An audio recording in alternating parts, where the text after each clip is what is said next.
కొండా సురేఖ తెలంగాణ రాష్ట్ర మంత్రి వివాదాలకి care of address. తన స్వార్థం, తన వ్యక్తిగత స్వార్థం, తన కుటుంబ స్వార్థం తప్పించి జనం గురించి పట్టదు. తన అనుచరులు తన వాళ్ళకి సంబంధించింది మాత్రమే చూసుకుంటుంది. పార్టీ అయినా ప్రభుత్వం అయినా ఎలా నాశనం అయిపోయినా పర్లేదు, తన కుటుంబం తన బాగులు అనేటటువంటి కాన్సెప్టే నడుస్తుంటుంది. ఇప్పుడు కులం కార్డు తెచ్చారు, అట్ ద సేమ్ టైం ప్రభుత్వానికే తిరుగుబాటు.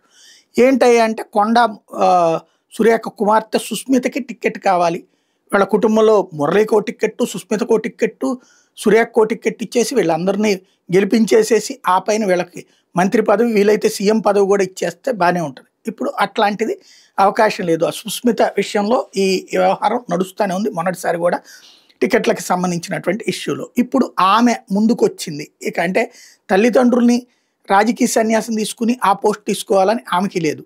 ఇప్పుడు ఓవరాల్గా కాంగ్రెస్ ప్రభుత్వాన్ని, రేవంత్ సర్కార్ని కరెక్ట్గా జూబ్లీహిల్స్ ఎలక్షన్లో బీసీ అస్త్రం తీస్తున్నటువంటి వేళ సాచి చెంపదెబ్బ కొట్టినట్టు లేదా బురద తీసుకొచ్చి పార్టీ మీద ప్రభుత్వం మీద పోసేసినట్టు అయింది. ఏదైతే సురేఖకి సంబంధించినటువంటి ఓఎస్డి చేసినటువంటి ఓవర్ యాక్షన్, ఒక దక్కన్ సిమెంట్స్కి సంబంధించినటువంటి సంస్థకి సంబంధించిన యాజమాన్యాన్ని తుపాకులతో బెదిరించినటువంటి వ్యవహారం, అది వీళ్ళు చెప్తే తప్పించి అతను చేయలేడు. ఆ బెదిరించినటువంటి వ్యవహారంకి సంబంధించి పొంగులేటి శ్రీనివాసరెడ్డి స్వయంగా ఫోన్ చేసి మాట్లాడారట. ఏంటంటే టెండర్ విషయంలో ఏదో పొంగులేటి శ్రీనివాసరెడ్డి మనుషులు ఎవరో ఉన్నారట, వీళ్ళని తప్పుకోమన్నారట. అలా అన్నందుకు గాను అతన్ని బెదిరించారట.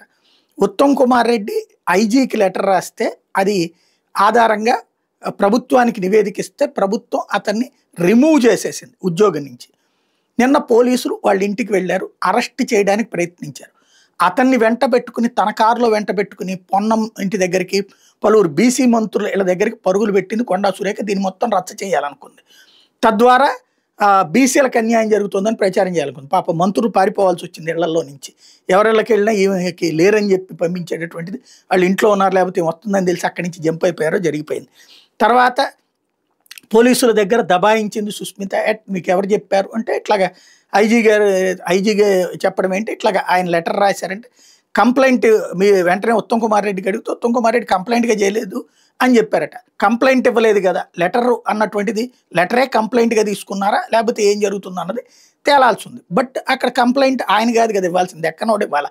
లెటర్ రాసింది ఉత్తమ్ కుమార్ రెడ్డి. ఎందుకు, తన ఏరియాలో ఈ రచ్చ జరుగుతున్నటువంటి నేపథ్యంలో.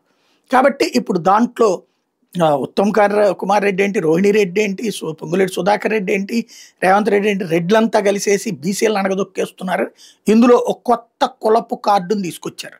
ఓవరాల్గా కాంగ్రెస్ పార్టీని బద్నాం చేసి రోడ్డు మీదకి లాగారు. ఇందులో రేవంత్ ఫెయిల్యూర్ ఏంటయ్యా అంటే ఎవరైతే కొండా సురేఖ పిఎస్కి సంబంధించినటువంటిది యాక్షన్ తీసుకోవాలనుకుంటారు, రిమూవ్ చేయాలనుకున్నప్పుడు పోలీసులు వెళ్ళేటటువంటి అతను అరెస్ట్ చేయాలనుకున్నప్పుడు పోలీసులకి సరైనటువంటి పని చేసే పోలీసులు పంపించాలి. అక్కడికి వెళ్ళి వాళ్ళు తుత్త అంటే వచ్చేటటువంటిది అవతల డామినేషన్ అమ్మాయిదైంది. ఫైనల్గా ఓవరాల్గా కొండా సురేఖ కాంగ్రెస్ ప్రభుత్వాన్ని, కాంగ్రెస్ పార్టీని నడి రోడ్డుకి లాగొదిలిపెట్టింది. ఇంతకుముందే నాగార్జున మీద వ్యాఖ్యల దగ్గర నుంచి ఆమె ఏమైనా మాట్లాడుతుంది, ఏమైనా చేస్తుంది. మాజీ నక్సలైట్ కుటుంబం కదా, అక్కడ అడవుల్లో చేయలేకపోయింది, నిజ జీవితంలోకి వచ్చి మాత్రం హడావిడి బాగానే చేయగలుగుతుంది.